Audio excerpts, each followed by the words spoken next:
مجھے دیکھ شکل مجاز میں، جو خلوص دل کی رمق بھی ہے تیرے ادعائے نیاز میں۔ مجھے دیکھ طالب منتظر، مجھے دیکھ شکل مجاز میں، جو خلوص دل کی رمق بھی ہے تیرے ادعائے نیاز میں۔ مجھے دیکھ طالب منتظر،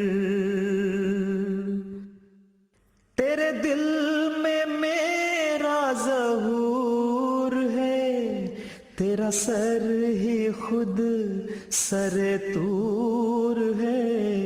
تیرے دل میں میرا ظہور ہے، تیرا سر ہی خود سر طور ہے۔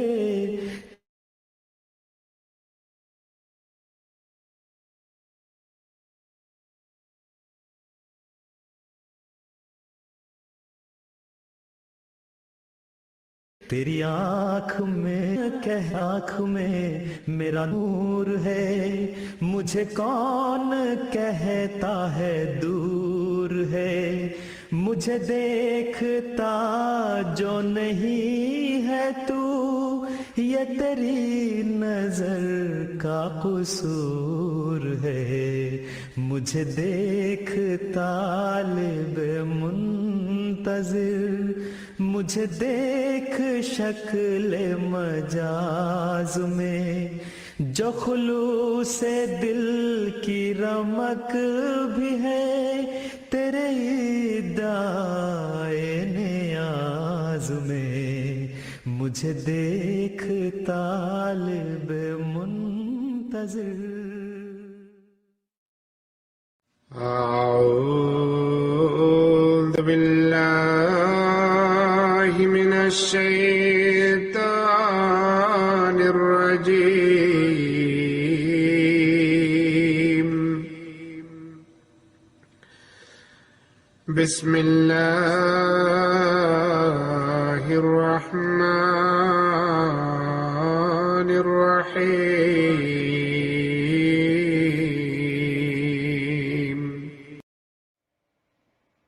السلام علیکم ورحمۃ اللہ وبرکاتہ۔ اعوذ باللہ من الشیطان الرجیم، بسم اللہ الرحمن الرحیم۔ وَلِلَّهِ مَا فِي السَّمَاوَاتِ وَمَا فِي الْأَرْضِ وَإِلَى اللَّهِ تُرْجَعُ الْأُمُورُ۔ كُنتُمْ خَيْرَ أُمَّةٍ أُخْرِجَتْ لِلنَّاسِ تَأْمُرُونَ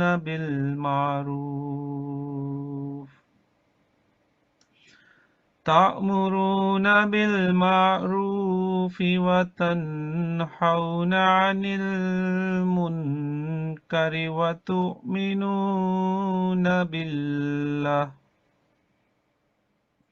وَلَوْ آمَنَ أَهْلُ الْكِتَابِ لَكَانَ خَيْرًا لَهُمْ،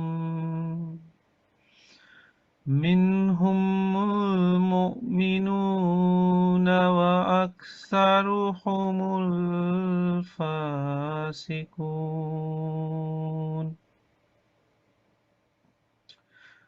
Translation: I seek refuge with Allah from accursed Satan. In the name of Allah, most gracious, ever merciful. And to Allah belongs whatever is in the heavens and whatever is in the earth. and to Allah shall all affairs be returned for decision. You are the best people, raised for the good of mankind. You enjoin what is good and forbid evil, and believe in Allah. And if the people of the book had believed, it would have surely been better for them.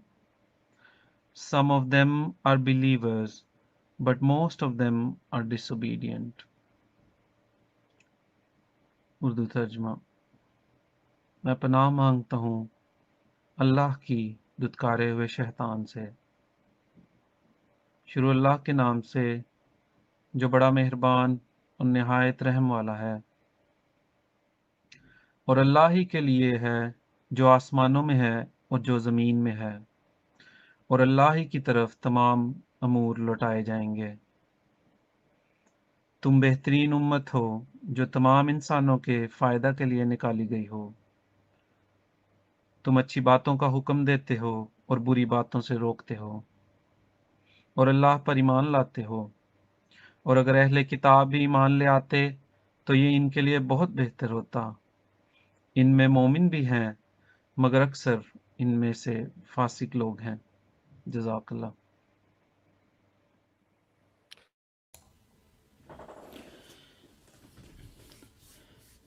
Auzubillahi minash shaitanir rajeem. Bismillahir Rahmanir Rahim. Assalamu alaikum rahmatullah.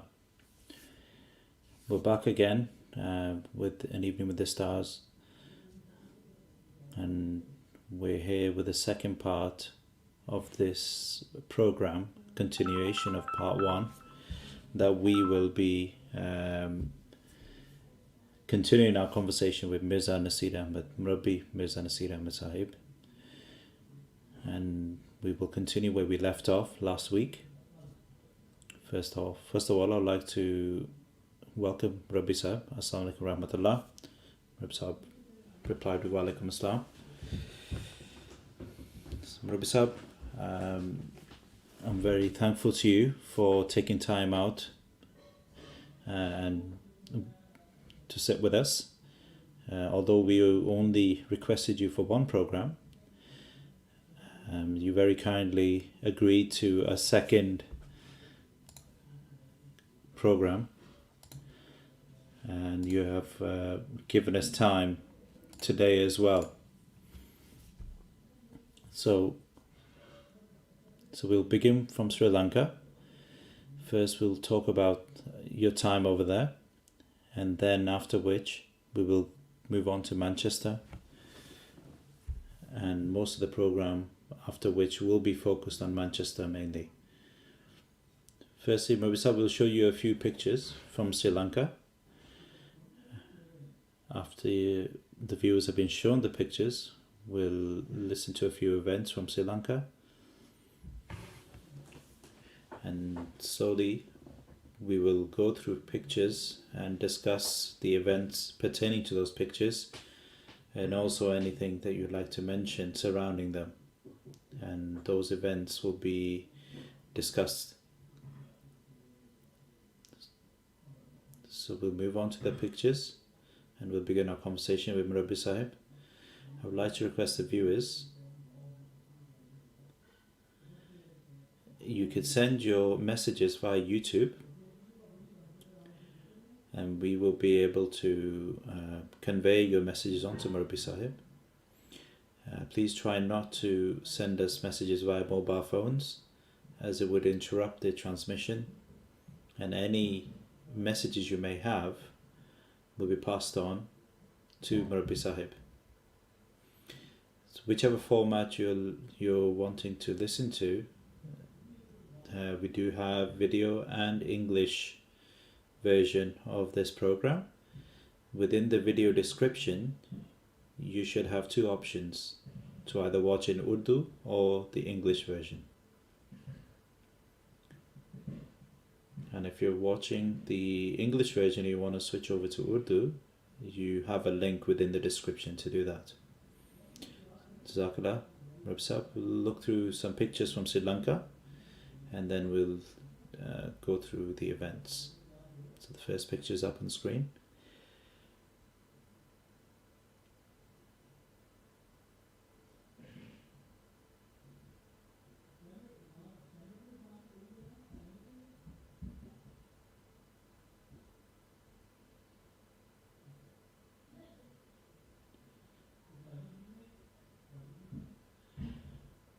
So Murabbi Sahib,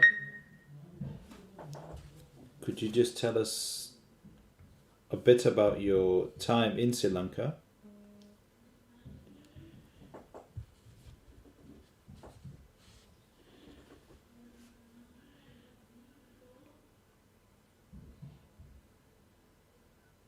I'll just explain the situation in Sri Lankan Jamaat. In Sri Lanka, the message of Ahmadiyya went to Sri Lanka during the lifetime of Promised Messiah salam, through publications.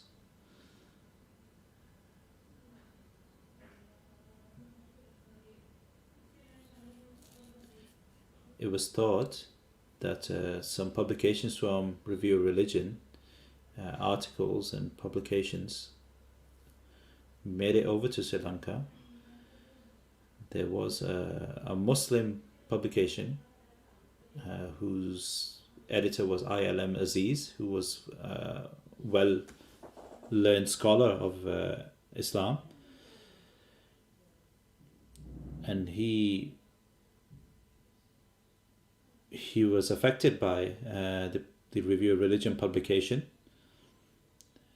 in a positive way, and after reading the Review of Religion publication, he actually became an Ahmadi. And that was where Ahmadiyyat began,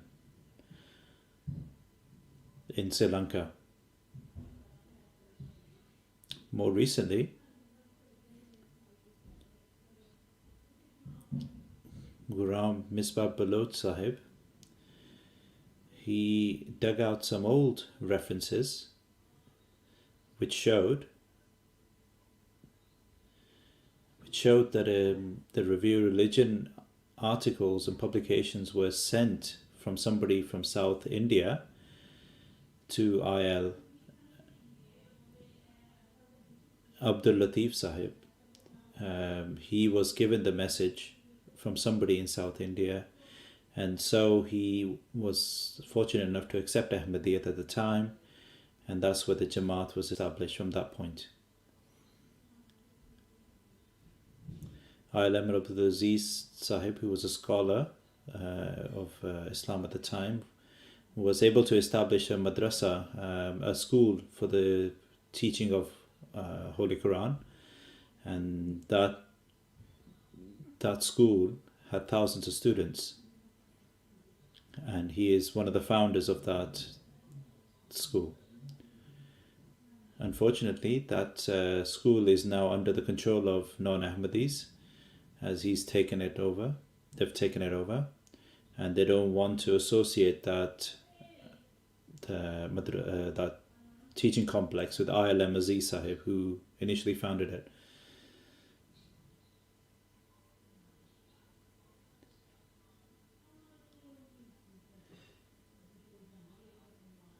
There were many publications that ILM Aziz Sahib was involved in. He kept promoting Ahmadiyyat for many years until his death in 1915. After his passing away, there were some missionaries from Mauritius who were requested by the second caliph to go to Sri Lanka. They used to fly over to Colombo airport, and then they had a link from Mauritius to Sri Lanka by boat, and they would regularly make the trip back and forth between the two countries. And at one time, while they were over in Sri Lanka, there was some travel problems and they weren't able to go back to Mauritius. During that time, it was a few months, they spent most of that time doing tabligh, and by the grace of Allah, through his efforts and tabligh, and by the grace of Allah, he was able to bring over 40 people into Ahmadiyyat. And this is a picture of Hazrat Sufi Ghulam Ahmad Sahib.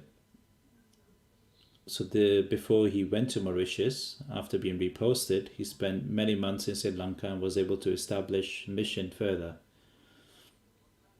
In 1915, the Jamaat was formed over there, and slowly it was progressing.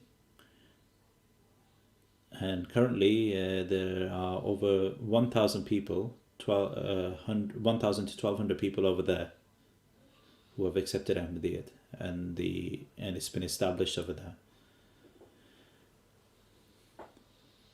Due to some visa problems and some other travel restrictions, not a lot of missionaries were able to go to Sri Lanka. Mufti Muhammad Sadeh Sahib was able to go there, and for a few months he stayed there and gave a few lectures as well. And it was Anjuman for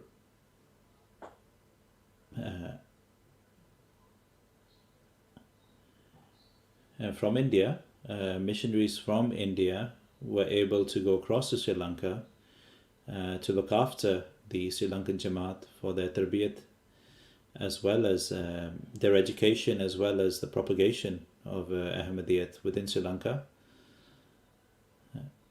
Maulana Muhammad Omar Sahib, who recently passed away, Inna lillahi wa inna ilaihi raji'un, he also spent some time there for many years. From 1980s till late 1990s, he spent most of his time there. And there were many other missionaries from Centre who had the opportunity to serve there. Hazrat Sahibzada Mirza Mubarak Sahib also had opportunity. Mirza Lutfur Rahman Sahib also had the opportunity to go there. And Sayyid Ahmad Ansari Sahib, Raja Mani Sahib, and even Mirza Naseer Sahib, I was also able to go there and serve. And during this period, while I was there, the fourth Caliph, Hazrat Khalifat Masih Rabi, before him becoming the fourth Caliph, he also had the opportunity to go to Sri Lanka, the fourth Caliph, before he became the Caliph. And at the time, Abdul Qadir Sahib, who was the Amir Jamaat for Sri Lanka, and the second time the fourth Caliph went to Sri Lanka was after his Khilafat, and he stayed in Sri Lanka for a short while. And because of this visit, there was a lot of progress made within the Jamaat in Sri Lanka.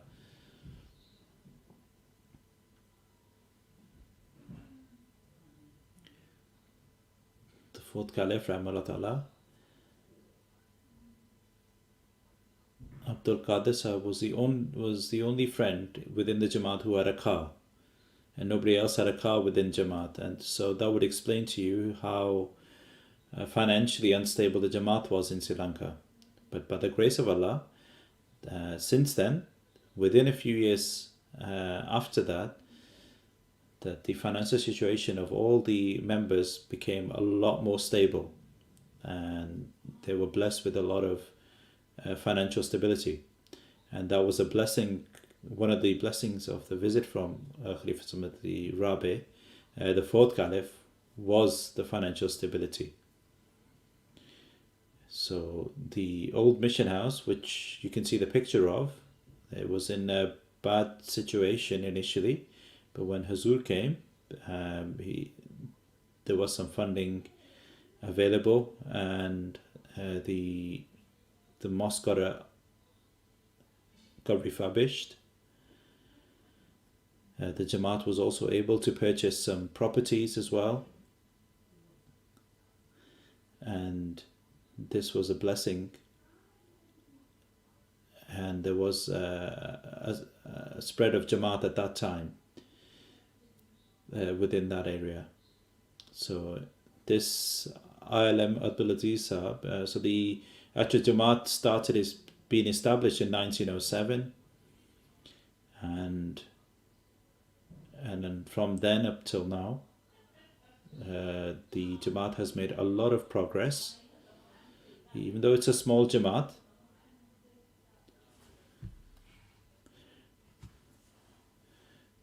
most of the members, 70 to 75%, are Kurdish.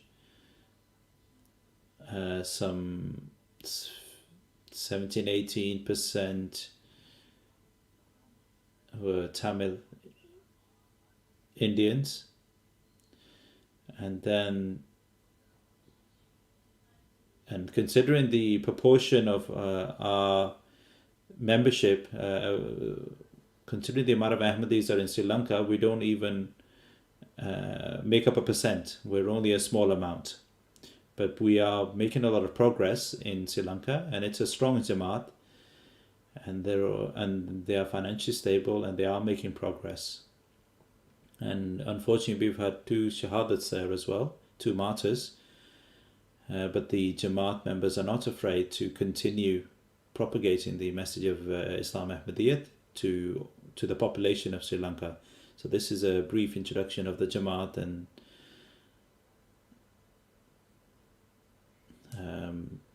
so is just apologizing that Murabbi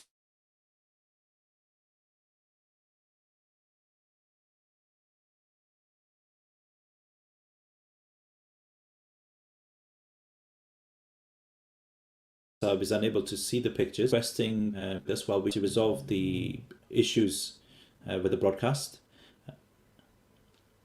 So the Sahib is just guiding Murabbi Sahib to adjust some settings.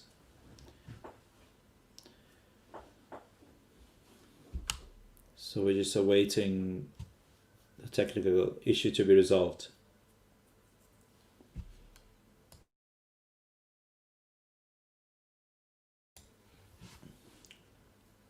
So the Sahib just saying that although you are not able to see the pictures, I will name the pictures. This is the first picture is of the chief. So Murabbi Sahib saying, like the Australian Aborigines, there are some native people in Sri Lanka. They're called Vedas.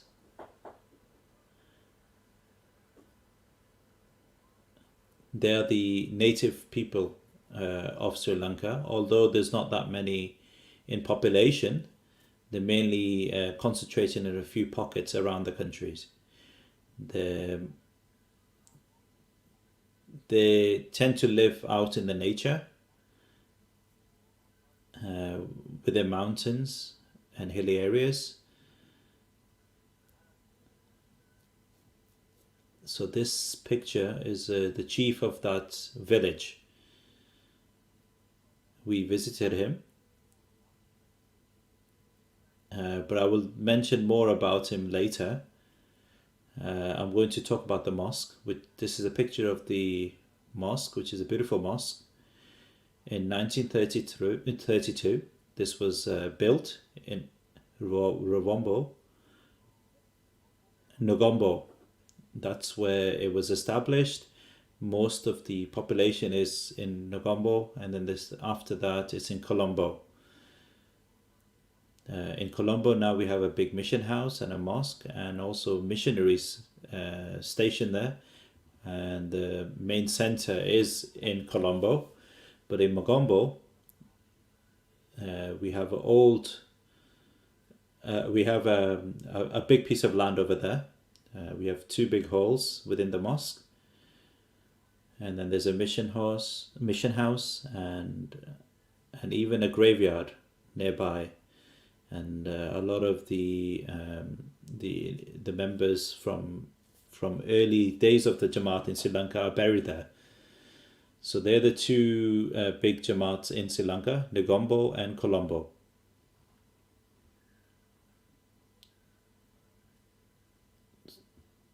So they're about 20 kilometers apart.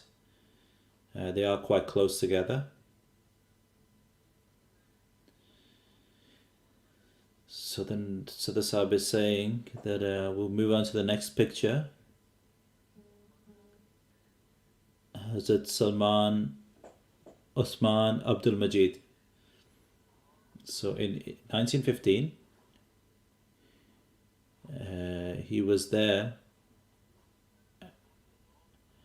and from 1915, from when the Jamaat was established, to 1980 when he passed away, he served the Jamaat day in, day out.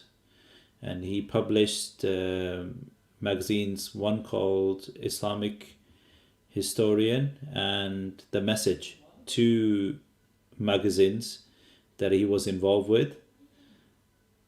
And without fail, he would publish these magazines.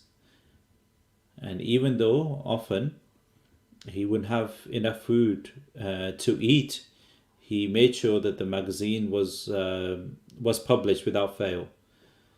And he made a lot of sacrifices, and he served the Jamaat throughout his lifetime. And he has a high status within the Jamaat, and there's a lot of respect and respect for this for him. And Negombo Mosque compound, where the graveyard is, that's where he is buried as well.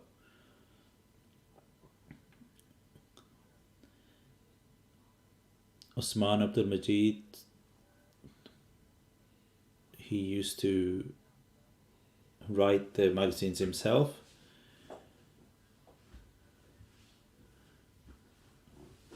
It was a painstaking effort into all of these magazines and serving the Jamaat as a result. And he was also Sadr Jamaat for Sri Lanka for quite a while. One time he told me that he was quite hungry in the morning, and Mirza Naseer Sahib,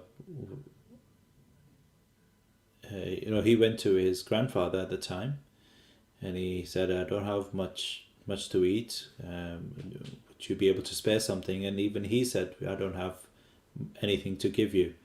So these are the situations. This is a situation that he went through. But regardless, he served throughout his lifetime. From his progeny, 10 people from within his progeny are part of the printing press, and they are financially very stable now. And the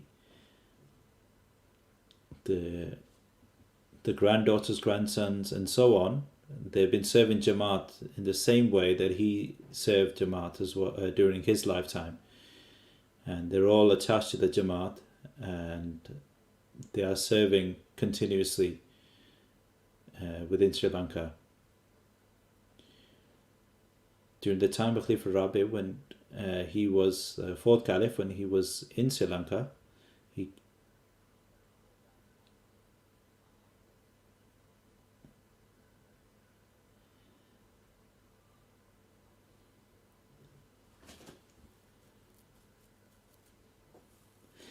Mian Hassan was the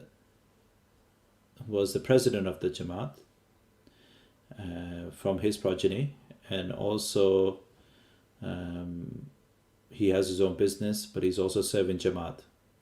So Murabbi Sahib saying that these individuals have given exceptional sacrifices during their lifetime, are an example to us.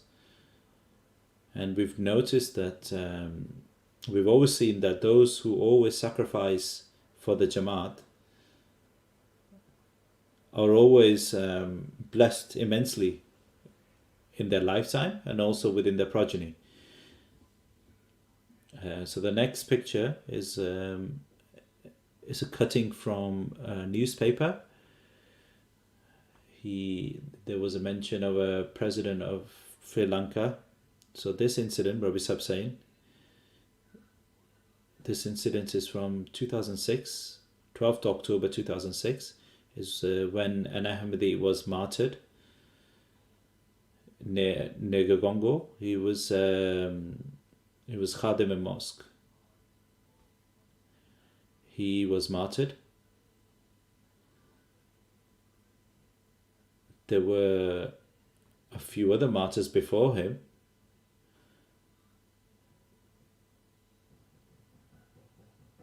This was the second martyrdom in Sri Lanka in 2006, October 2006. The people who were behind that martyrdom, he was a governor, Sayyid Ahmad Alavi Maulana. He was known as Alavi Maulana in Sri Lanka. He was the orchestrator of this martyrdom. Some people from Multan, some staunch opponents of Ahmadis, and they did a lot of, they were strongly opposed to Jamaat, and he was influenced by them.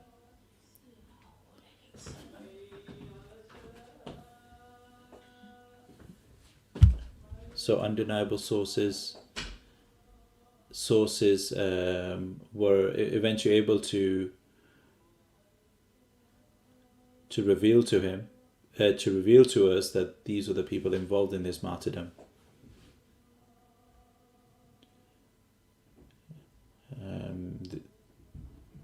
The Maulana Alvi Sahib, he went to Multan, Pakistan, and since then there was a lot of opposition in Sri Lanka. All of the mosques in Sri Lanka have a board, and he is on the board. He's a trustee on there.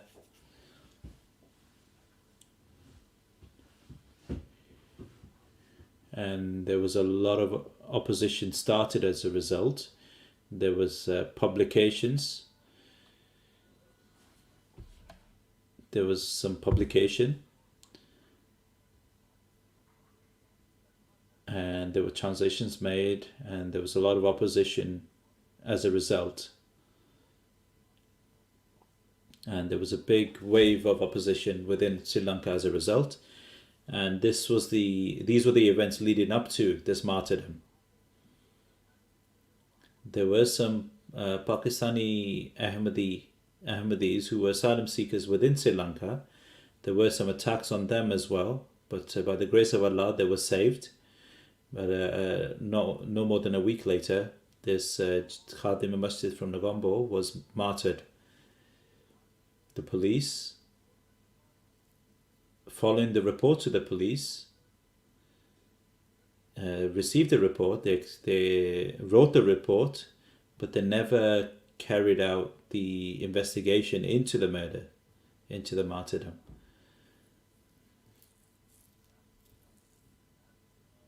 The report was written by police, but they weren't willing to carry out the charges against those individuals, even though they were aware who carried it out. And this governor was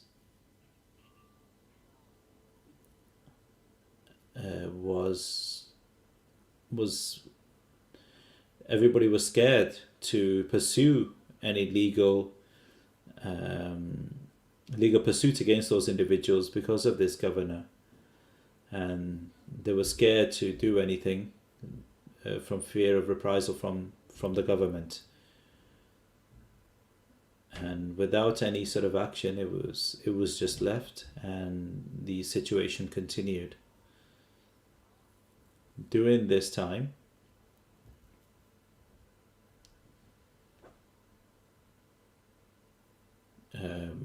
every year from center, missionaries tend to go every year to Sri Lanka. In 2007, at the start of 2007, the fifth caliph requested Mirza Naseer Murabbi to go to Sri Lanka. So I made it to Sri Lanka in early 2007, and I was able to explain to Huzur through my writing that the Jamaat is in danger and it's government sponsored, and there's a lot of opposition here, and whatever was going on, I wrote to Huzur. Huzur sent a letter back, and I can't share the letter with you, but Huzur said, So Hazur's word was, if the government is behind all this,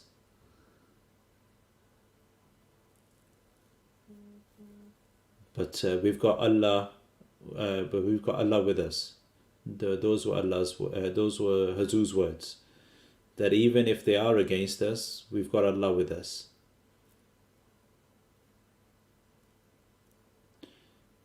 So we knew, because Hazur had mentioned that we've got Allah with us, we knew that something would happen.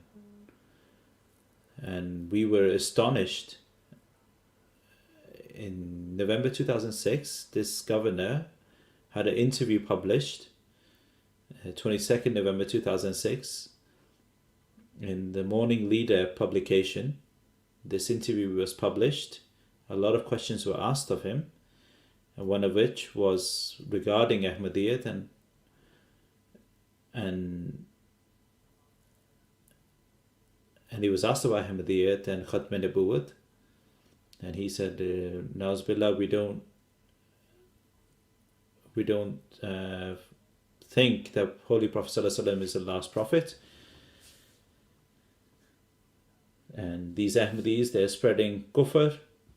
I will not let that happen. And he even said, Murabbi Sahib was reading from the article, so he was asked that you've declared a war against Ahmadis, but he replied, I've not declared a war against Ahmadis, but if these people come and if these issues are brought into court, I will fight them out. I wonder who will appear for them. His words were, I wonder who will be able to appear for them to fight this in the court.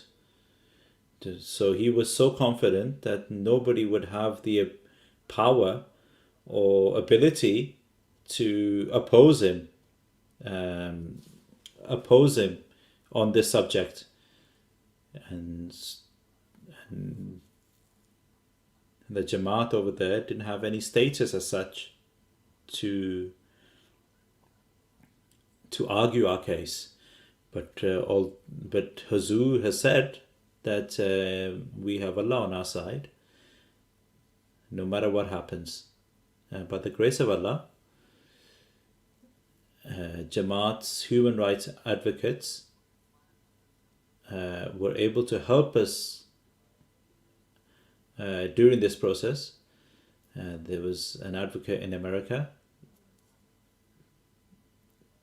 in Sweden, Malik Naseem Sahib. They helped us with this process of fighting against these human rights violations.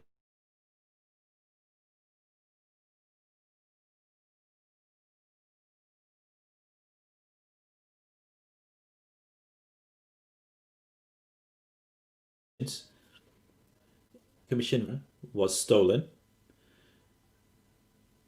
If that was such an event that it couldn't be ignored.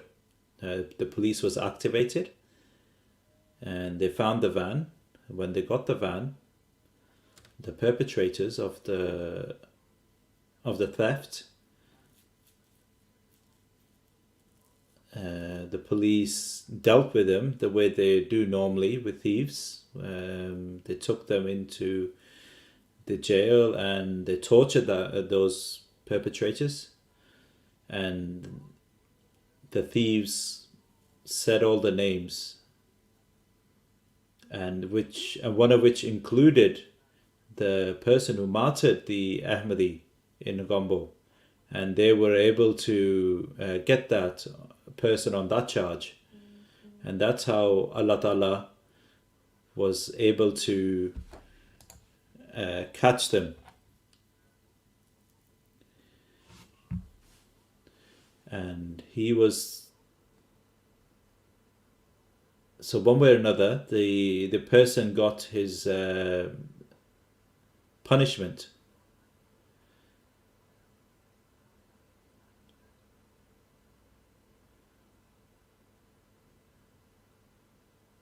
So the police was involved and they arrested the individual along with others who were involved.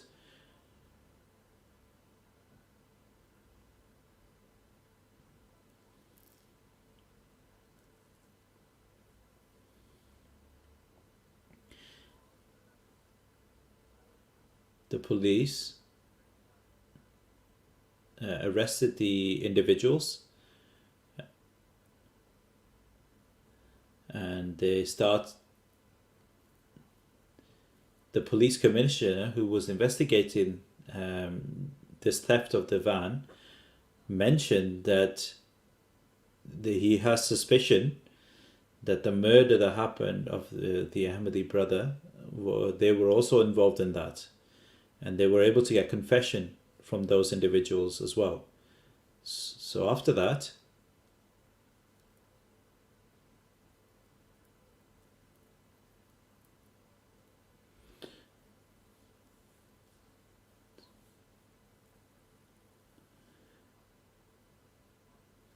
so the situation became a bit complicated, because although they had committed a clear crime in stealing the van, but they were also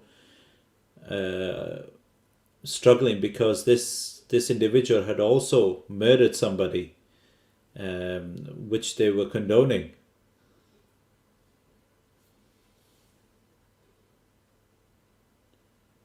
So they twisted the story to try to frame this situation in which that the mosque trustee board had framed them, and they were trying to get the mosque trustee board involved, who was against Ahmadiyyat. And to this day, that person, that trustee, who was staunchly against Ahmadiyyat, is now in jail as a result. There were 5 or 6 other people who gave that testimony that the trustee was involved. They were freed, but the person who was a trustee against the Ahmadis was arrested and still is in jail to this day. And they were given money. The reason they carried out this was because they were poor people, and they were given money by the trustee board and people on the mosque board, the non-Ahmadi mosque board, to carry out this act.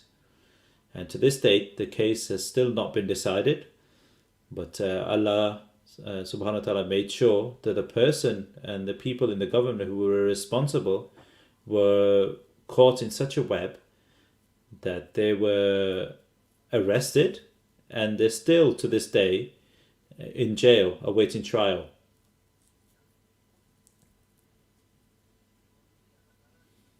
And that was a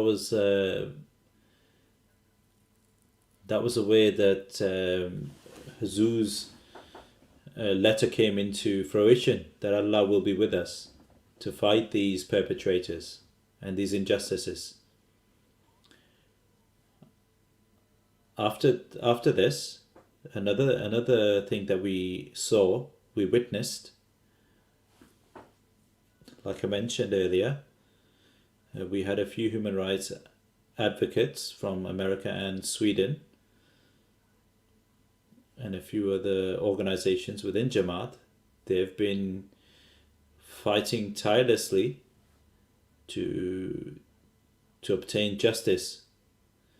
The DIG, he was fed up by the fact that the Jamaat's advocates were able to fight the case, and he admitted that he was fed up of dealing with it. And so a few years later, these opponents had taken over the Ahmadiyya mosque in Ngombo, and I was going from Colombo to Ngombo this was for Friday prayer. While I was going there, when we were halfway there, we got the news that the opponents have taken over the mosque, and we got the message to not go there. But we still carried on our journey, and we went there. But first we went to the police station to inform them, but they took a while to come and deal with it. but we noticed there was a big crowd over there. But the members of Jamaat said that you cannot go there, it's not safe. So we had to turn back, go to a member of Jamaat's house where we prayed our Friday prayers. And during this time, Huzur's khutbah had also started, but that was a blessing. Huzur's khutbah was a blessing for us. Although we had notified the police here in Sri Lanka, and we also mentioned to the center that this was the case, and also the human rights advocates around Jamaat advocates, and by the grace of Allah, they all started their efforts, and the police had eventually got to the mosque, and they removed the trespassers.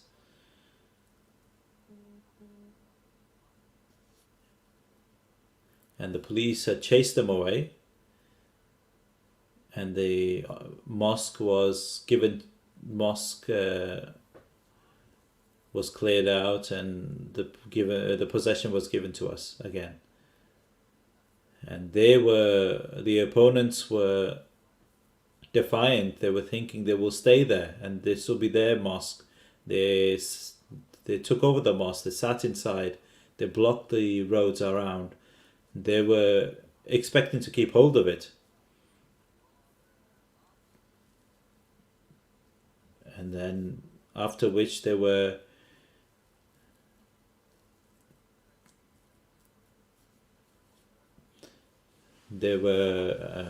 astounded that they weren't able to keep hold of the mosque. Even the people had denounced that attack, and they even announced the next attack within the public domain.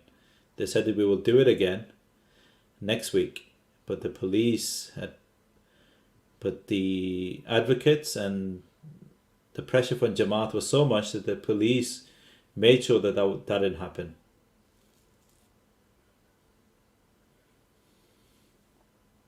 So on the eve of on Thursday evening, the district police officer went to the nearby mosques and said, I've got arrest warrants of 5 people, and I'm showing you this now, that if you try to take over this mosque, I will not stop and I will arrest you all. So he was given a warning and saying, I have no choice and I will arrest you should you try anything. And the following day, on the 18th, which was a Friday, nobody had the courage to try and take over the Ngombo Mosque. And Murabbi Sahib was able to go to the mosque and pray the Jummah prayer over there. And regardless of all the threats and threats of violence and hostile takeover, by the grace of Allah and the prayers of Huzur, they were able to continue using the mosque for prayers. So that's why I was saying that the history of Jamaat is filled with these type of events where the opponents of Jamaat have, when they've tried with all their might to try and wipe the Jamaat off the face of the earth, but Allah has changed the circumstances in such a way that Jamaat has gone from strength to strength rather than struggle under their influence. One thing I would like to mention, which I forgot to mention, which is even more important. So we know the governor was involved in all of these opposition attempts. He was also known as a kingmaker in Sri Lanka because of his power within the government. And although he wasn't Prime Minister or President of Sri Lanka, he had the influence to push through certain individuals into that power. And we could never dream of even meeting with such a high office individual over there. But at the end of the day, they all have to answer to Allah. And this is where Allah's blessing comes through as well. During those days, all the opposition against the Jamaat was obvious, but there were a lot of complaints against the government on human rights complaints. The Human Rights Commission was getting a lot of complaints, and it wasn't just us that was who were complaining about all the human rights complaints. The commission called the governors and they asked them what's going on. And this was then published in the newspaper when they were called about these human rights abuses. And then when I read that newspaper, and I thought that this was a very good opportunity, I wrote a letter to Hazur to notify him that we might be able to meet these people as a result of this. So a delegation was able to then meet them. So Sahib is just saying, the time is running short. So if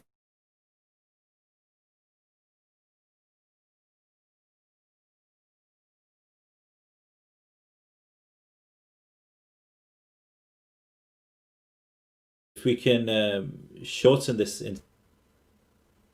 so there was a team was able to go meet the governors and the government, and we were able to give them literature of Jamaat and also introduce Ahmadiyya, and we explained the human rights abuses that we were facing, and they explained what the Jamaat was facing at the moment, and they were astonished by what was the difficulties Jamaat was facing. And then we were able to highlight how this governor was causing problems for Jamaat. And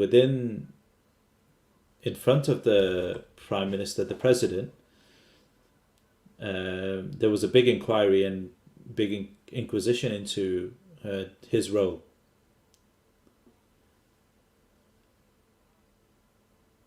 And then he was removed from power, and the respect that he had was all gone as a result. And so I'm saying that this is what we see from history.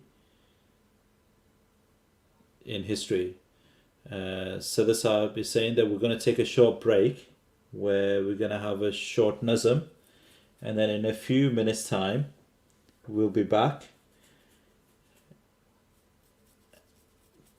So Murabbi Sahib saying there's another incident I'd like to mention before we go for a break, which he'll mention after the break.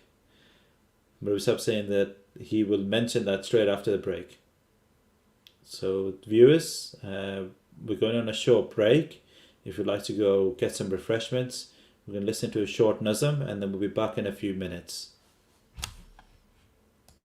खिलाफत क्या है एक फजले अज़ीम रब रहमा है सरासर नूर और रहमत इल्म और हिकमत का गुलिस्ता है खिलाफत क्या है एक फजले अज़ीम रब रहमा है खिलाफत हिर्ज़ जानो नूर आईने हर मुसलमान है खिलाफत पास बाने उम्मते फख्रे रसूला है खिलाफत जलवाए कुदरत सानी की हामिल है खिलाफत नुसरतो ताईद रब्बानी की हामिल है खिलाफत दर्स गाहे इल्म इरफाने इलाही है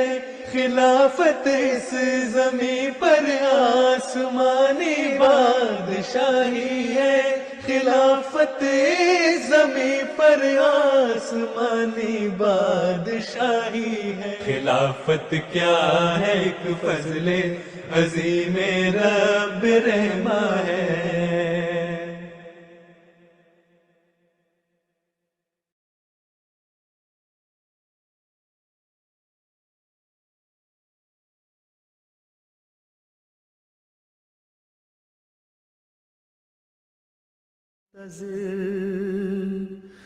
مجھے دیکھ شکل مجاز میں، جو خلوص دل کی رمق بھی ہے، تیرے ادعائے نیاز میں۔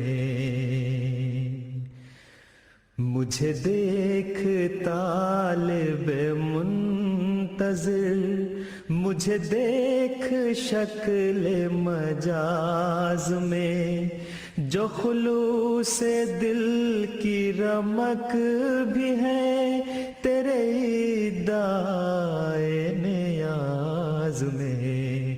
مجھے دیکھ طالب منتظر،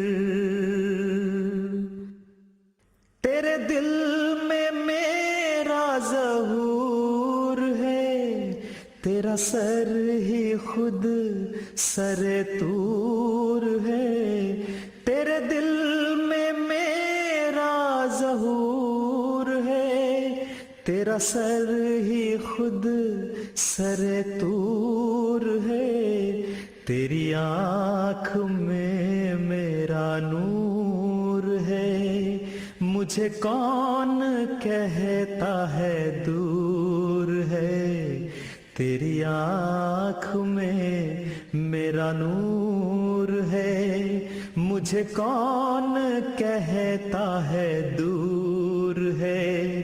مجھے دیکھتا جو نہیں ہے تو، یہ تیری نظر کا قصور ہے۔ مجھے دیکھ طالب منتظر، مجھے دیکھ شکل مجاز میں، جو خلوص دل کی رمق بھی ہے، تیرے ادعائے نیاز میں۔ مجھے دیکھ طالب منتظر، کہ ہزاروں سجدے تڑپ رہے ہیں تیری جبین نیاز میں، کہ ہزاروں سجدے تڑپ رہے ہیں تیری جبین نیاز میں۔ مجھے دیکھ ریفت کو ہمیں، مجھے دیکھ پستی کا ہمیں، مجھے دیکھ ریفت کو ہمیں، مجھے دیکھ پستی کا ہمیں، مجھے دیکھ عجز فقیر میں، مجھے دیکھ شوکت شاہ میں۔ نہ دکھائی دوں تو یہ فکر کر، کہیں فرق ہو نہ نگاہ میں۔ مجھے دیکھ طالب منتظر، مجھے دیکھ شکل مجاز میں، جو خلوص دل کی رمق بھی ہے، تیرے ادعائے نیاز میں۔ مجھے دیکھ طالب منتظر، مجھے ڈھونڈ دل کی تڑپ میں تو، مجھے دیکھ روئے نگار میں۔ مجھے ڈھونڈ دل کی تڑپ میں تو، مجھے دیکھ روئے कभी बुलबुलों की सदा में सुन, कभी देख गुल के निखार में, कभी बुलबुलों की सदा में सुन, कभी देख गुल के निखार में, मेरी एक शान खजा में है।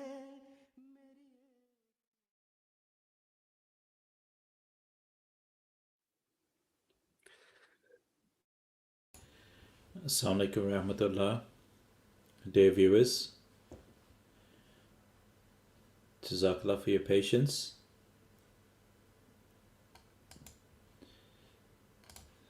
We took a break so we could try to rectify the issue with the technical issues we had.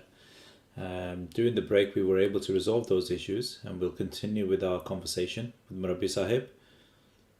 And I understand, and I've received some messages as well, that we will move on to Murabbi Sahib's time in Manchester. But as Murabbi Sahib mentioned, we will speak to he will mention one incident in Sri Lanka. So Murabbi Sahib, you mentioned about a dream. If you can briefly explain that incident. Like I mentioned,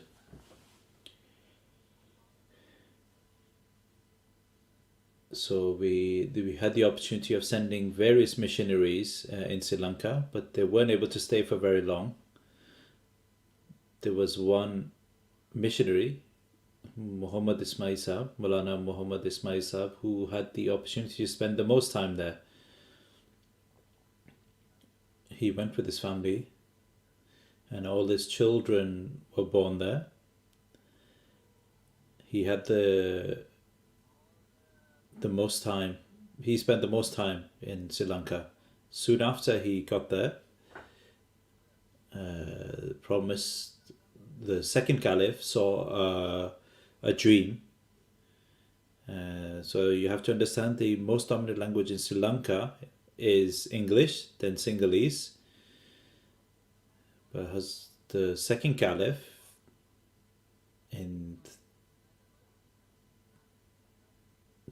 he saw a dream, the second caliph, that the literature will start being published in Sinhalese language, and as a result will have a lot of positive response.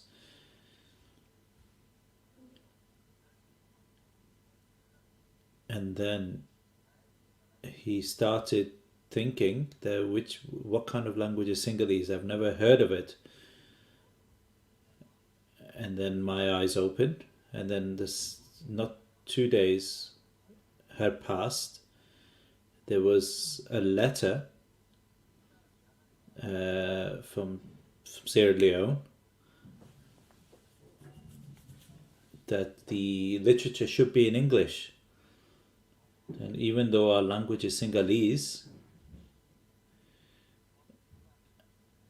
and as a result the language is in Sinhalese and not in English, even though our main language is English. So I wrote back to him, you should consider leaving English behind, and victory will be for Singhali. That was the dream that the second caliph had seen.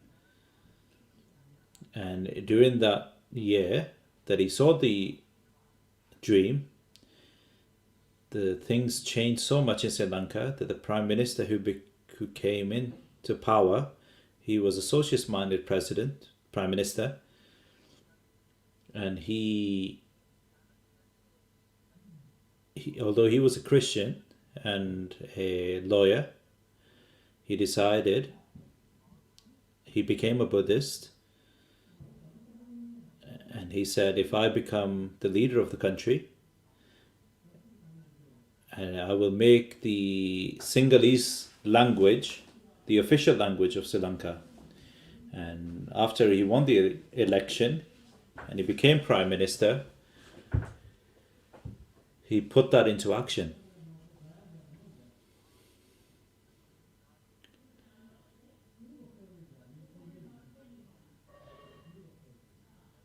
And there were some books, the philosophy of teaching of Islam, along with some others, were then translated into Sinhalese language.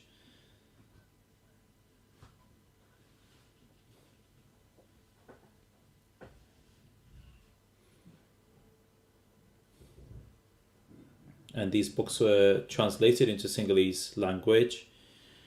And there were some prominent members within the government who had helped with the translation from English to Sinhalese. So this dream of the second caliph came into fruition. And this was his dream coming true. As soon as he saw this dream, and within a few years of that dream, the Sinhalese language became the official language in Sri Lanka, and our literature, Jamaat literature, started being published in that language as well. And even the Holy Quran has now been published in Sinhalese language as well. So Jazakallah Mirza, we're going to move on to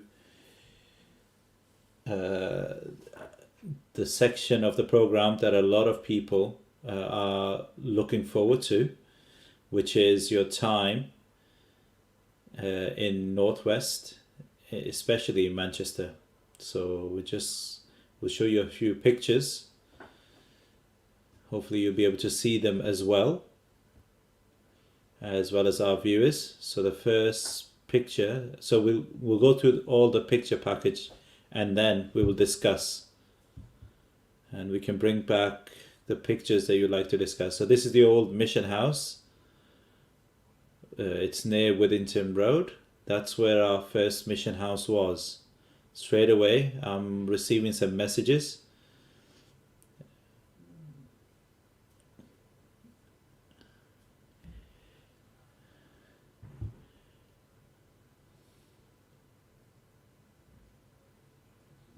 So this is an invitation card, which was in 1989. There was a Jalsa Sirat Nabi was held in University Hall. The picture is of Choktai Sahib is reciting poem, and Vaz Sahib is towards the right hand side. He's still in Stockport. Imam Sahib is on the right side. This is in UMass University, University of Manchester Institute of Science and Technology. We rented this hall where we had the Jalsa Sirat Nabi. Mir Ubaidullah Sahib, in that picture, he had a restaurant called Darbar. That gentleman looks like Shah Jahan Sahib. I can't see his full picture. They were busy in the food and catering. I think Shah Jahan Sahib in the middle.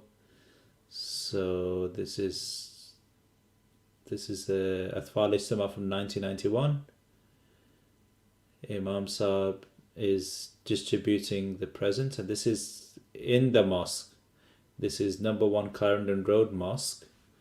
That's where this event was happening. The boy behind Imam Sahib is Mustansir Naseer, and the person sitting down is Majid or Hamid Sahib. So this is the picture in 1 Clarendon Road.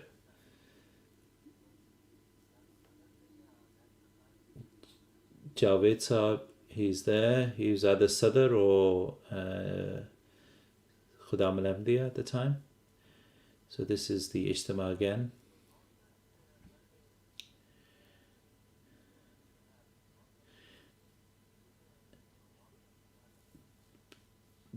Northwest region wasn't called Northwest to begin with initially, but then it was eventually called Northwest. So the name Northwest came at a later date. So next is the Khudam al-Ahmadiyya Ijtima. So if this is the regional Ijtima, regional Qaid used to be Maqsood Sahib. When he used to be a local Qaid, but when the region was formed, he got the approval for becoming the regional Qaid. This is a sports event in Wali Range Girls' School where we hired the hall for this Ijtima. The pictures look like from that event.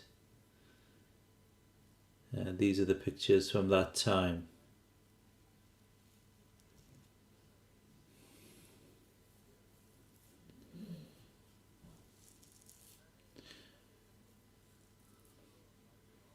So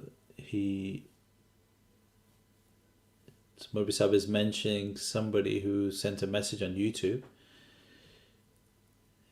He's just saying a few words about him, that he was from Rawalpindi and he's living in Manchester for quite a while.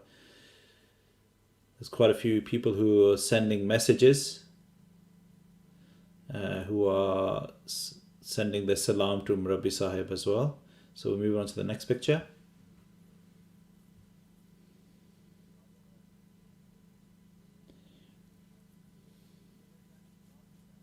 So this is after my arrival. So this is a Greenhays Lane Mission House which we purchased. So this is a picture from that time.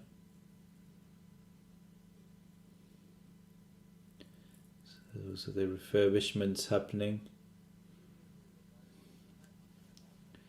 So Chaudhry Fazal Hussain Sahib is on top of the ladder and Vas Sahib is there as well. So we used to carry out these Waqar amals late in the evenings, 2 to 3 a.m. in the morning as well sometimes.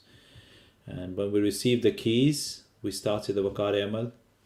And this is Dr. Hafiz Sahib's picture, partaking in the Waqar amal. Shahid Chauhan Sahib, who actually came for PhD at the time. Malik Sajjad Sahib, Mirza Sahib, and Anwar Sahib is there as well.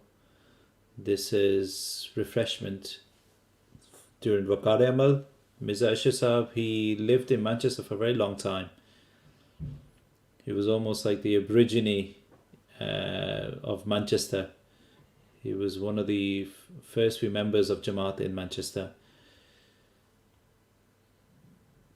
There's Wasim Ahmadi Sahib in the background.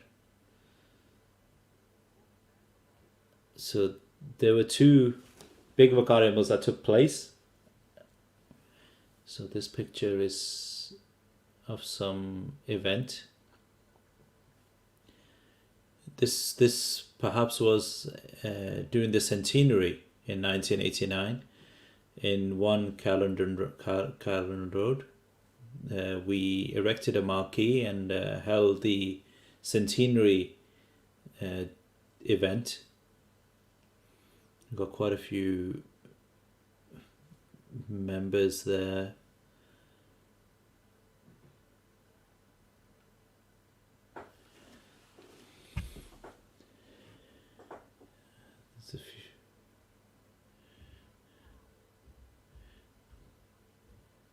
So this picture is a picture of Chaudhry Fazal Ahmad Sahib, who is Nazir Taaleem.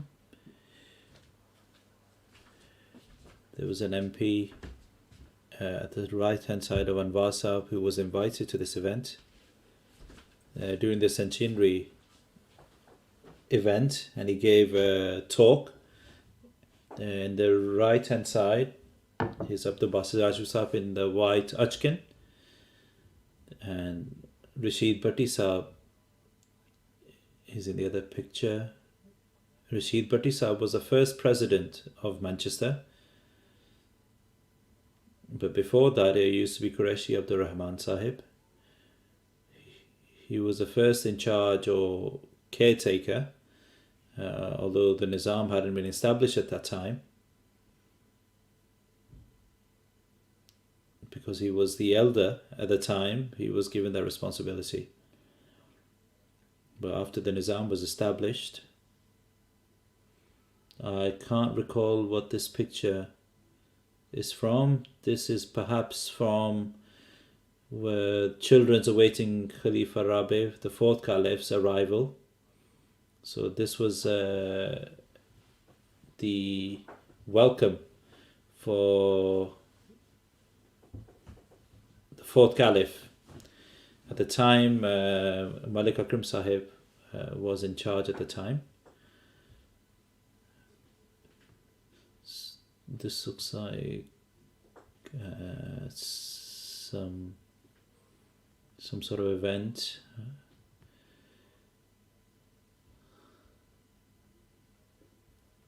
I cannot recall this picture. It looks like some sort of jalsa or event. Perhaps it's Atfal Ijtama of some sort. Wasim Ahmadi Sahib was guide for a little while.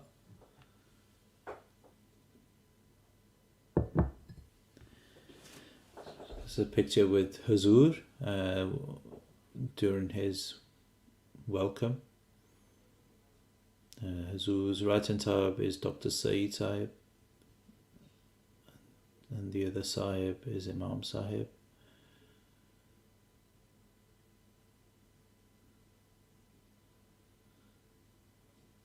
There's a few members I don't recognize. Malik Akram Sahib is there as well. So the Murabbi Sahib, the message they were receiving, they're mentioning the same thing. They're saying,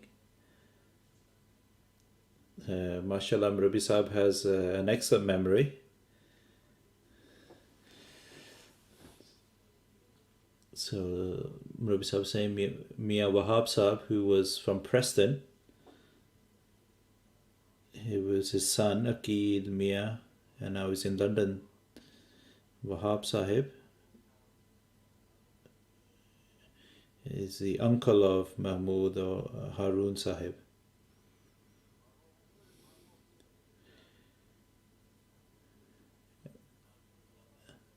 The person who's doing Musafa with Huzur is Mia Wahab Sahib's son, and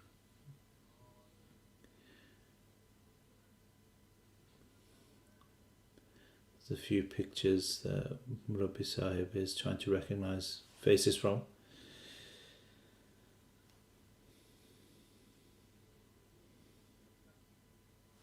So these pictures, we're going to continue with the pictures. Mirza, would you like to say a few words about this period? There are a lot of incidents, but one incident I'd like to mention, which is relevant to North Wales. So you saw a few pictures. Qazi Naseer Ahmad Sahib Bhatti, who used to be regional Amir of Northwest at the time. His father, Qazi Abdul Salam Sahib, who was a grandson, Qazi Ziauddin Sahib, Qazi Koti, who was one of the first few people to have done the Bai'at in Ludhiana. So Qazi Sahib, who was regional Amir, we used to invite him to a few events, and I had the opportunity to go to North Wales a few times, and we used to have meetings in his house, and all the Ahmadis from locality used to gather together. One time I received a phone call from him that he said that I've seen a dream, the report form that I'm filling, the dream, in the dream I filled out under the Bai'at section that I've entered a few figures there, and Murabbi Sahib said that inshallah that dream will come true, that we will have some Bai'at. So Murabbi Sahib suggested that you should write a letter to Huzur when he perhaps wrote a letter relating to the matter for prayers. So just a short time after, the children were introduced to a family who had already been introduced to Ahmadiyyat from Pakistan, and their relative, either the younger son who was in North Wales, younger brother, sorry, and they were here. So that family who was already introduced to Ahmadiyyat, that person's younger brother was in North Wales. That was a link, and the elder brother had already become Ahmadi in Pakistan. So the younger brother, who was living in North Wales along with the family, when Qari Sahib found out, Mirza found out that that was the case, we were able to make contact with them. We started the tabligh with them. We answered the questions, and eventually this young man had also accepted Ahmadiyyat. They entered Ahmadiyyat as well. So their brothers, their wives, their brothers and sisters, and their father, the whole family had entered. So by the grace of Allah, within a year, they were able to register 12 births within that period. So Tariq Bhatti Sahib, he had Tahir Bhatti Sahib, who had accepted Ahmadiyyat. He used to work in a market in Liverpool. The non-Ahmadis over there were quite upset that he had accepted Ahmadiyyat. They had asked some people to speak to Tahir Sahib, who had accepted Ahmadiyyat, to try and get him to denounce Ahmadiyyat. But when they tried to explain to him, the people who tried to get him to denounce Ahmadiyyat had accepted Ahmadiyyat themselves. So Tahir's phone call came. He was mentioning that these gentlemen have come and were sitting with us. Are you able to come sit with us and discuss some things? So me, along with the regional guide, Maqsood Sahib, went to North Wales. We had a sitting, and after a few days, after the discussion, they also accepted Ahmadiyyat. The Said was the name of the gentleman, and Murabbi Sahib said to him that it's not easy. You have to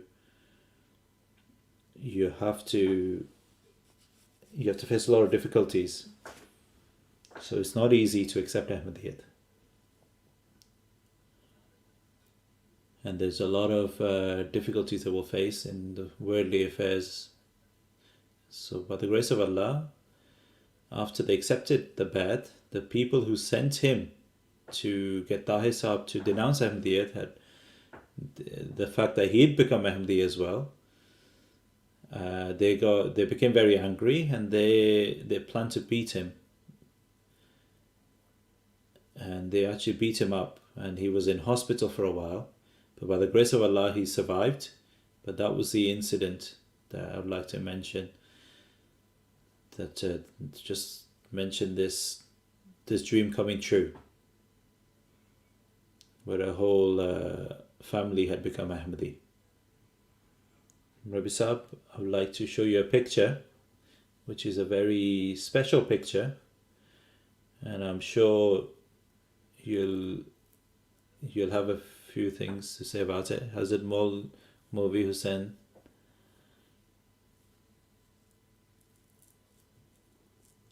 So from Rabwa,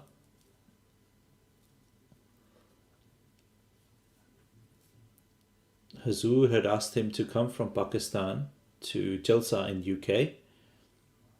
This is from 1999. There were only a few companions of the promised Messiah that were still alive.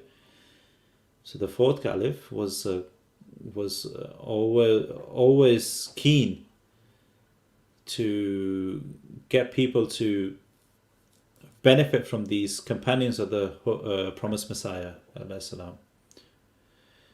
So the fourth caliph had asked him to come to Jalsa in the UK.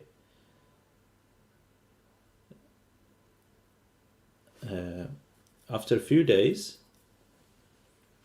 Hazur was planning to go to Spain after his arrival. Hazur had decided to meet the companions. Maybe there were 20 to 25 at the time who were still alive, and Hazur wanted to have a meeting with them in Rabwa. And Hazur said that this is probably the last time we'll have an event of such sort, and it won't happen again after this. And then in 1999, this is when the picture was taken, there were only a handful left of the companions of the promised Messiah, and he is one of them. And he was involved in laying the foundation stone in a few mosques and meeting members of the Jamaat. And when he came to England, there were thousands of people who upon seeing a companion of the promised Messiah were all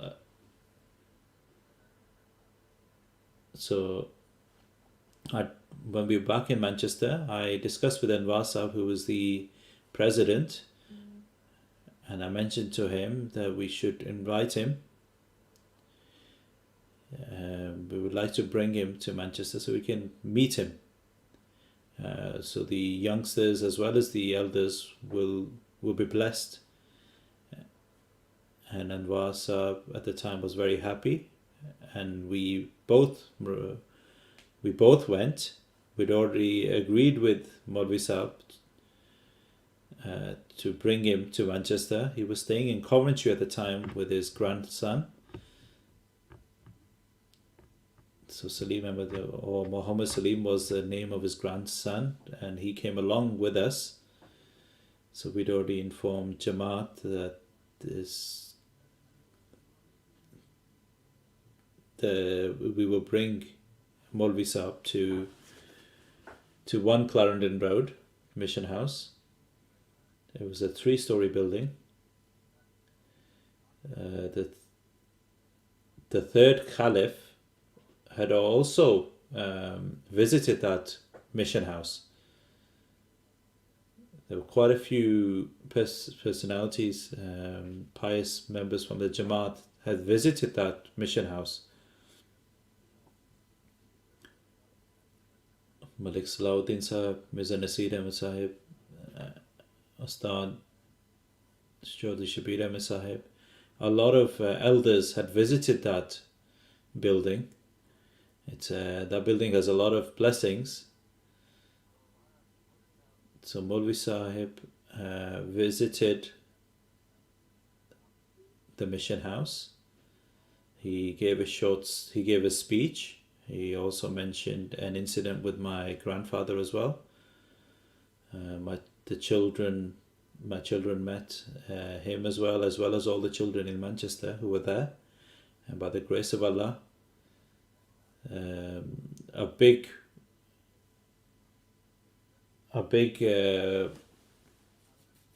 crowd gathered, that they were able to meet a companion of the promised Messiah. In those days,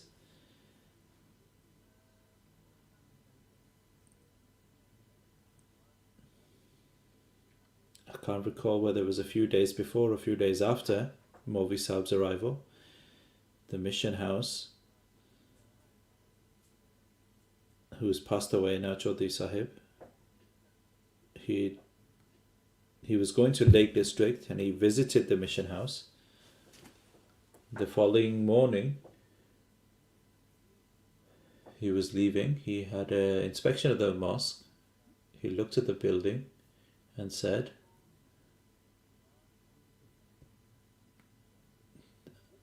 there was a wall facing the south.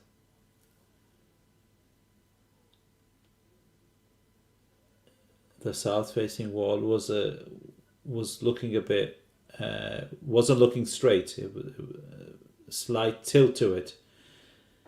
And he asked me that, when are you going to take this building down? And Murabbi Sahib said that, I don't know. He said, well, let's make sure that we don't take it down while we're inside. So after that, we started looking for a new mission house after that, during those days. Moving ahead of Withington Road towards city centre, there was a plot of 1 acre which was owned by the council. We tried to purchase that plot. There was negotiations ongoing with the council at that time. At the time, our active negotiator was Naseer, who was actively involved. He's in London now. Naseer was living in Manchester at the time.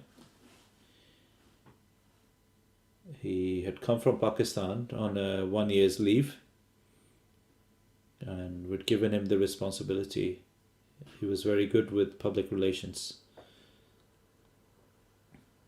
So we gave him the responsibility to try and obtain this plot. So he started negotiating with the council.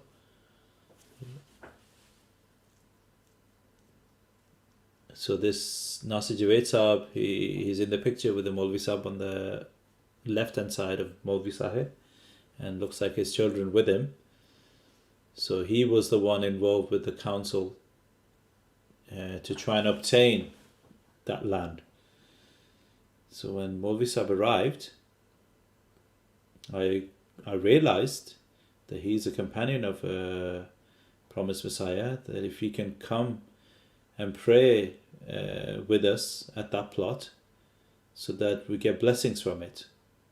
So I mentioned this to Maulvi Sahib, and if you would be so kind, would you be able to come with us and pray? So he said that when we go back to Coventry, we'll stop by and we will pray at the plot. So I was very happy. So the event was carried on. People were meeting. There were pictures taken. The Murabbi Sahib prayed, and it was evening time. It was in September. It was September. So I requested Maulvi Sahib if we can go past the land. So at the time, Maulvi Sahib was he was 90 plus years of age. He said, I'm very tired. Maulvi Sahib said that I'm very tired. Murabbi Sahib said that I was so shocked when Maulvi Sahib said, I'm so tired. If we can go straight back to Coventry. So after a short while, his grandson Salim mentioned to him that you made a promise that we'll go and pray. So it was agreed.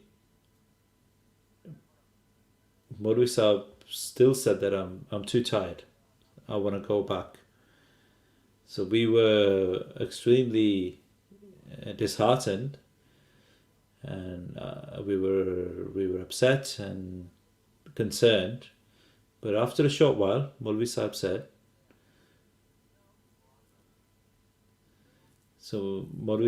that just get a brick. I'll pray whilst holding the brick, and then when the time comes, you can lay that brick in the foundation.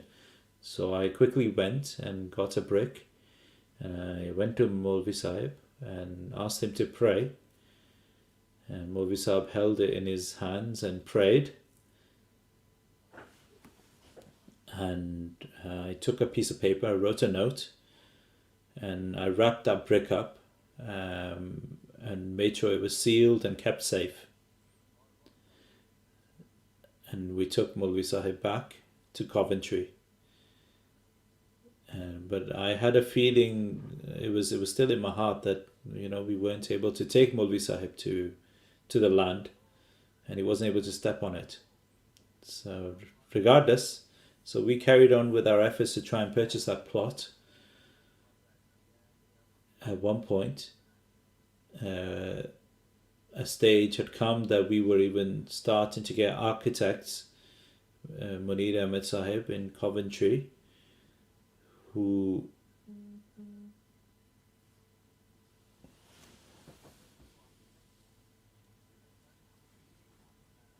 so he was asked to make a plan, but because he was a heart patient, he wasn't able to do that. So there was Chaudhry Abdul Ghaffur Sahib. He was also a heart patient, but he said that regardless, I'll come. So he picked up Sardar Sahib from Birmingham, brought him to Manchester. The plot was shown, the specifications were noted, and a plan was made. A sketch was being developed. Then there was a stage where we were trying to get the area surveyed as well. And if the thought was that if we do a survey, and if there was some faults, we could try and get the price knocked down even more. So when the surveyor came,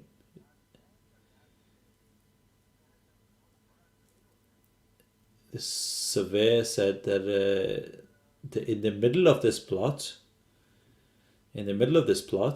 there is a main drain which the city uses. So it would not be possible to build a building over that. Either you don't build here, or you build around it. So we were perplexed and weren't sure what to do. And we had already spoken to the council, and even they said that you'd have to build this way. And that plot, we lost that plot. We let it go.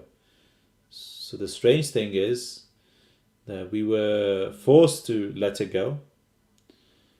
I thought about the situation and realized that Maulvi Sahib refused to go to that plot. So we knew that there was a reason behind that. So we started looking elsewhere. And wherever we went,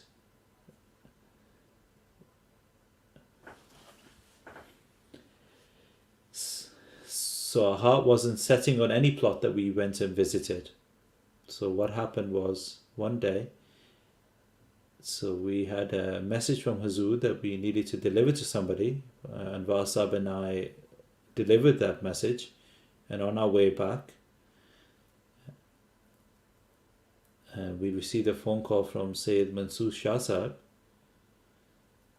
who was travelling by bus on Greenhays Lane, and he saw a sailboat, and he suggested that we should go and see that building. So then it was night time, and Vasab and I went to the building. We looked at it. We noticed the area was quite big, and there were halls. And I said to Anwar Sahib that this is a building I quite like. This is quite pleasing to me. So the next day, Maqsood Sahib, I took him with me and took pictures of the building and sent it to Hazur, and Hazur approved. He also liked the building. And then there's the brewery right next to the property. It was a club for the people who worked at the brewery, and they put it up for sale, and they wanted £300,000 for that building, but we started negotiating. We tried our best to reduce the price. It took us 2 years in negotiations.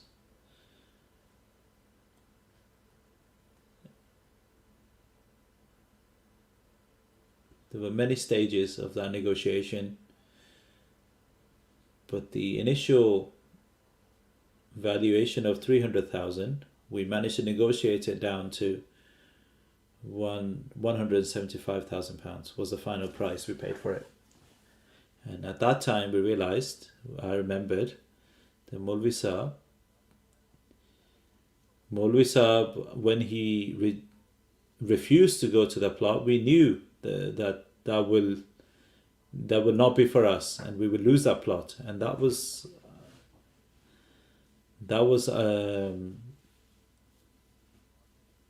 it was Allah's blessing in a way that we didn't go to that with that plot due to the structural issues.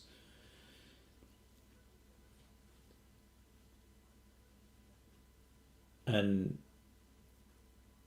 at Greenhays Lane, before we were able to even get the building, there was a theft at the building. And we spoke to the owners. We spoke to the owners and said, look, there's been a theft, and what can you do for us now? So they reduced the price by 15,000 even further. So the building was eventually purchased for £150,000. And this building was then renovated. And that brick that Maulvi Sahib prayed on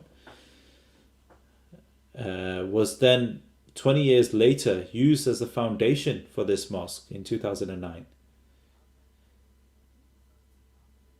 It was around 2008 or 2009 that the foundation stone was laid by the fifth caliph. That brick was still kept safe up until that time. And Hazur was asked to pray and put that brick down from Maulvi Sahib in the foundation. And Hazur had agreed to put that brick there, and the brick was kept safe for 20 years, and even the Khalif the Masih was able to pray on that brick as well, and that was a blessing behind the foundation. So Murabbi Sahib, the next section, we're going to show you a few more pictures, and this will be the last section. Before that, I would like to request our viewers, at the end of this program, we have collected a few pictures which will be shown after dua, and the viewers will be able to look at these pictures after the event and refresh your old memories. So Murabbi Sahib will show you a few more pictures. And just so that you know, Murabbi Sahib, in the next 10 minutes, we will aim to conclude this event. So this picture looks like it's from 2004. When Hazur, the Khalif the Masih, had made a plan to visit the north. He went to Bradford as well, and perhaps even Hartlepool, and also Scotland. On his way back, or on the way there, he visited Lake District as well. And on the way back, Hazur came to Manchester and stayed one night. And this, Hazur was, due to Hazur coming here and staying here, we needed to make a few alterations to this mosque. And Khalid Hayat Sahib had suggested a few changes.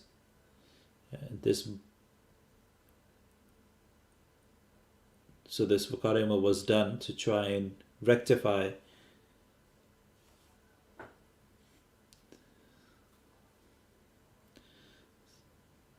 So this is a picture of Hazur arriving at Manchester.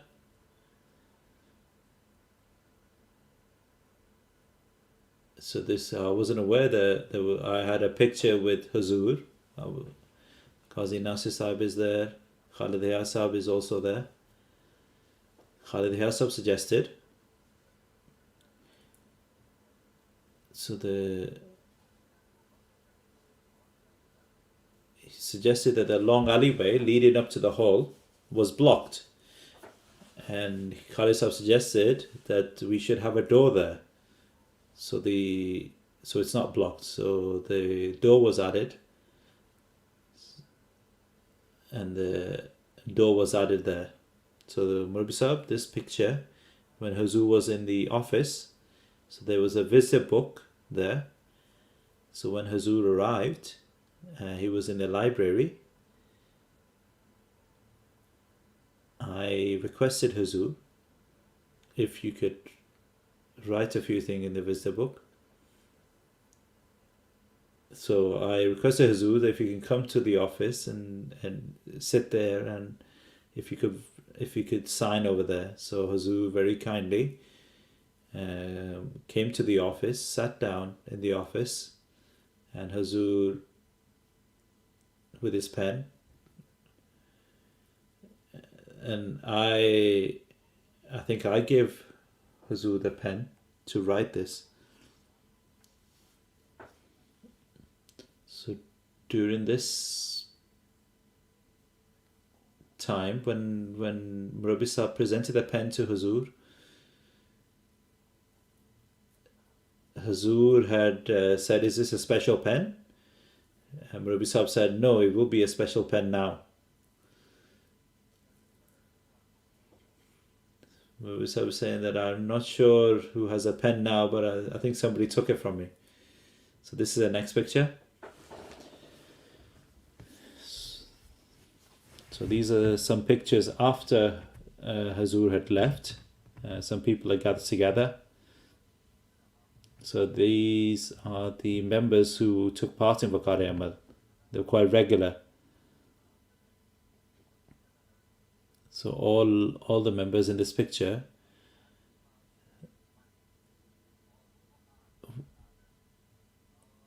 there are a lot of members within this picture who sacrifice a lot day and night to do the Waqar Amal, to get the mosque ready, to get the mission house, to turn the mission house into Buckingham Palace.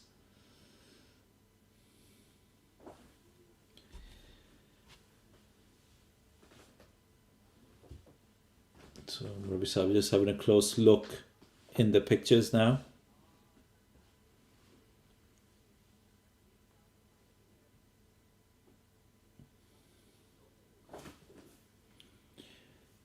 So there's one memory I'd like to mention. So this Murabbi Sahib. So while we were in the mosque downstairs doing Waqar Amal, then Murabbi Sahib, you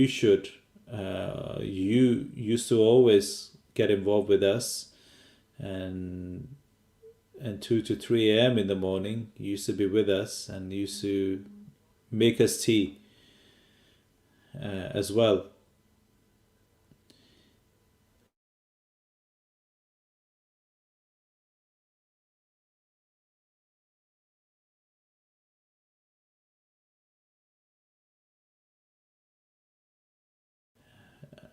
Downstairs, Sahib used to be his wife used to always also come as well sometimes.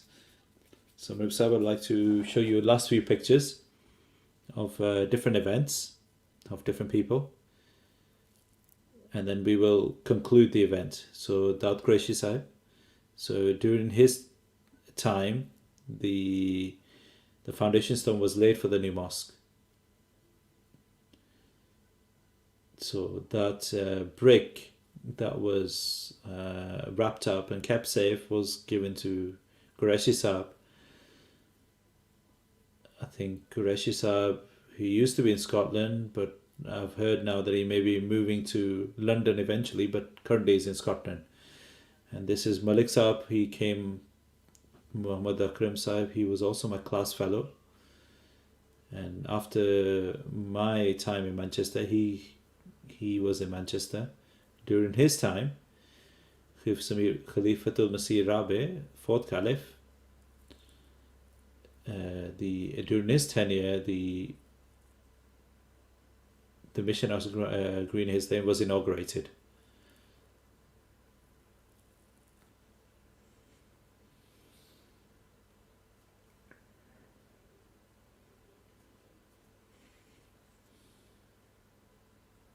So Sahib saying that this looks like some event that was going on in the mosque, in the mission house. On the right hand side, Tanveer Ali Sahib, who was Region Amir, no, not Region Amir, the Nazim Sahib, and Anwar Sahib on the left side of Murabbi Sahib. This is the old hall. The door on the back leads to the kitchen. And this is the door that Khalid Sahib had added. There were 3 doors. Where the minar is where the stage is, behind the stage. And there was a counter built on the other door. And this is the current mosque during the inauguration of Darul Aman Mosque.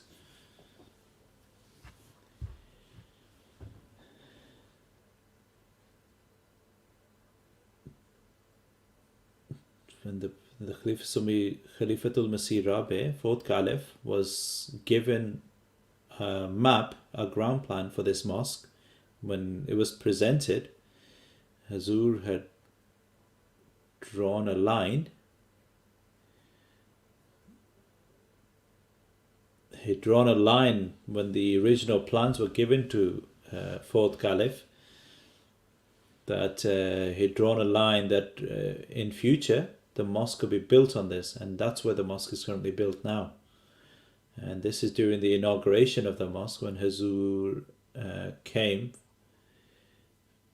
And this looks like Majlis Amla for Northwest.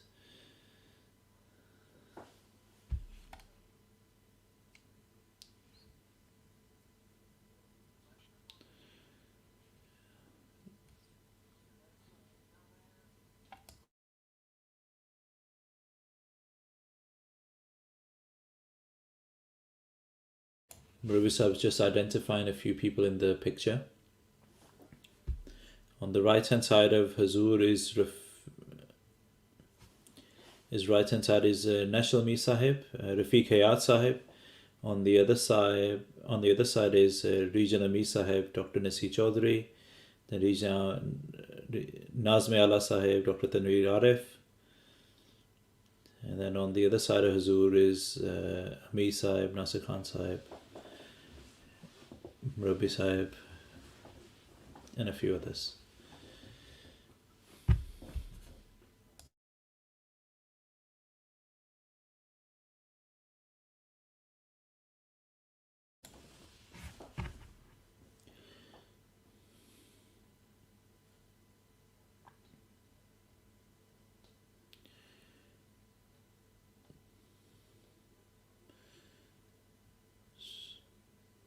This picture is just showing the picture from 1992, the old mission house, compared to what the mosque looks like now.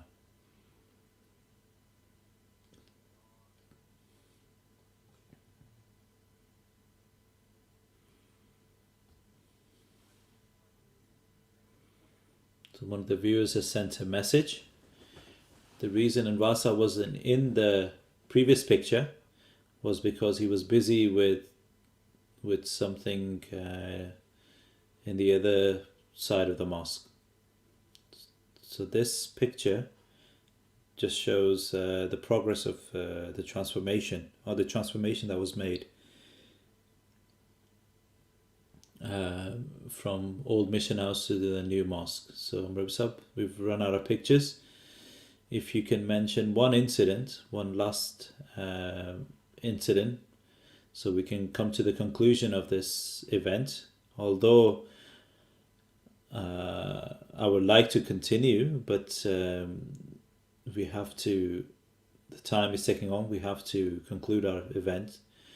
One thing I would like to mention to the viewers, Murabbi Sahib is saying that there's still time. There are a few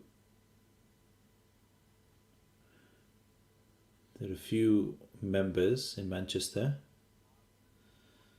Northwest. You should celebrate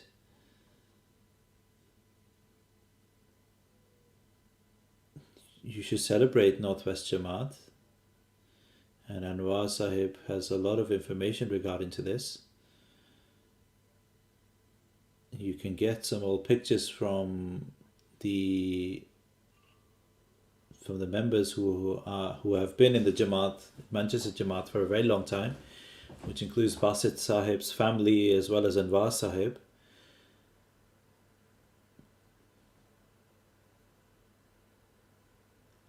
These are all members who were there from the very beginning and part of the history of the Manchester Jamaat.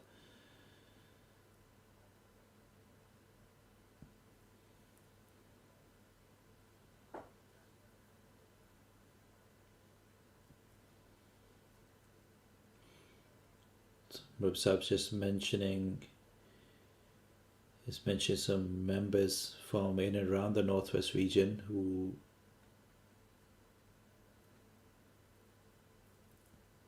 had been part of the Jamaat from the very beginning, from different areas, from different cities.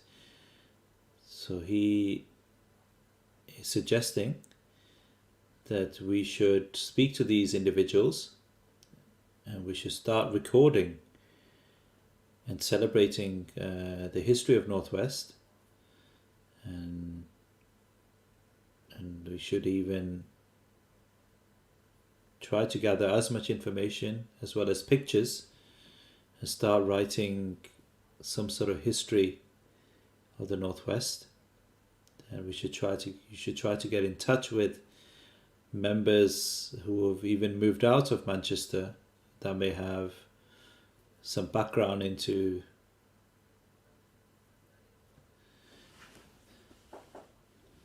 and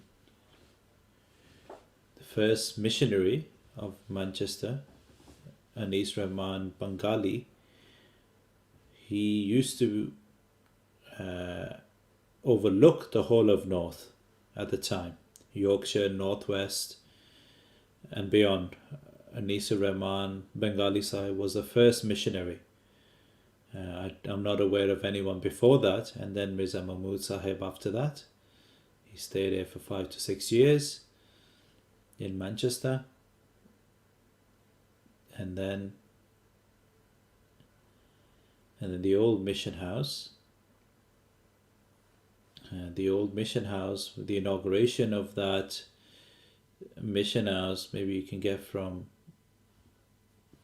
some members. Rashid Bhatti Sahib was the president, and then Anwarul Haq Sahib became the president soon after, and he was a president for a very long time. So the reason I'm saying all these things and the reason to give you information, that you should try to keep a record, a history of all the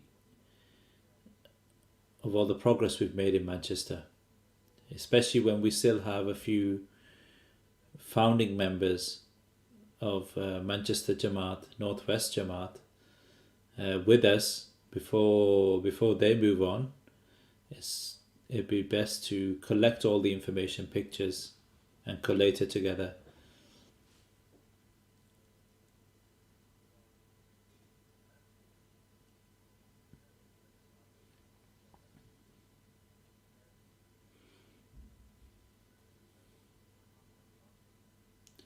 Chaudhry Zafrullah Khan Sahib made several trips to Manchester, and he met a few people as well, and there may be some writings that he has some information regarding the Jamaat. So I'm saying that yes, it's very important for us to try and collate the history the best we can, and although there have been some efforts made, but we will try to save as much information and record as we can. So Murabbi Sahib, we're coming to the conclusion of this program. I'm extremely grateful to you for giving us your valuable time. Truth is that we haven't been able to justify this program because the amount of information and knowledge you have, we need several more events to even come close to gaining benefit from your words. May Allah bless you immensely, and may Allah give us the ability to learn from our history and your words and act upon your words. Inshallah, we would like to hold some further events in future, and we will invite you to those events. So Murabbi Sahib, before I request you to lead us into prayers, I would like to request our viewers that there will be a montage of pictures. We're hopeful that this montage will work properly because it's the first time we've tried it. There may be some technical difficulties, but we do apologize in advance if that's the case. So with that notice, I would like to conclude this event, and I'd like to request Murabbi Sahib to lead us into silent prayer.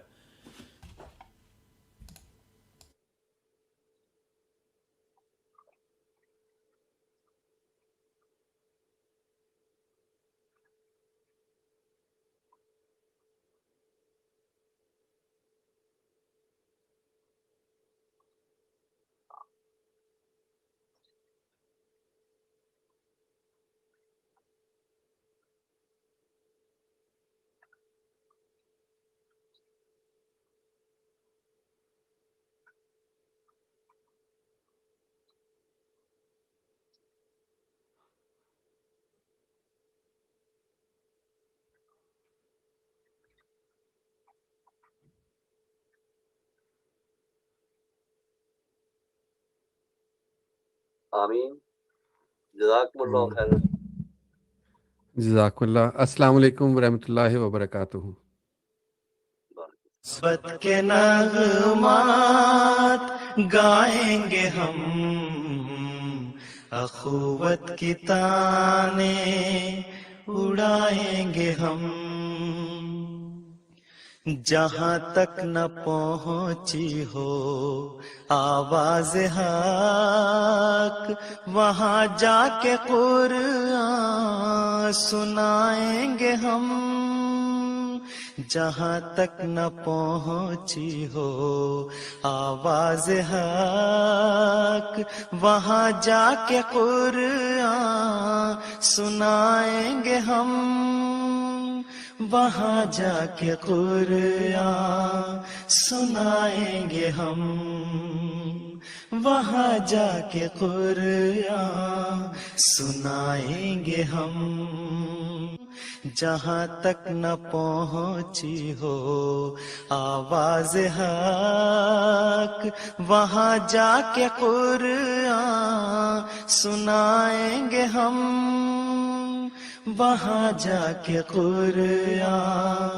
سنائیں گے ہم، وہاں جا کے قرآن سنائیں گے ہم، جہاں تک نہ پہنچی ہو آواز حق، جہاں تک نہ پہنچی ہو آواز حق، وہاں جا کے قرآن سنائیں گے ہم، محبت کے نغمات گائیں گے ہم، گائیں گے ہم، اخوت کی تانے اڑائیں گے ہم، اڑائیں گے ہم، محبت کے نغمات گائیں گے ہم، اخوت کی تانے اڑائیں گے ہم، قدورت کی ہوں تلخیاں جس سے دور، وہ میٹھے ترانے سنائیں گے ہم، قدورت کی ہوں تلخیاں جس سے دور، وہ میٹھے ترانے سنائیں گے ہم، وہ میٹھے ترانے سنائیں گے ہم، وہ میٹھے ترانے سنائیں گے ہم۔ قدورت کی ہوں تلخیاں جس سے دور، قدورت کی ہوں تلخیاں جس سے دور، وہ میٹھے ترانے سنائیں گے ہم، محبت کے نغمات گائیں گے ہم، گائیں گے ہم، اخوت کی تانے اڑائیں گے ہم، اڑائیں گے ہم، محبت کے نغمات گائیں گے ہم، اخوت کی تانے اڑائیں گے ہم۔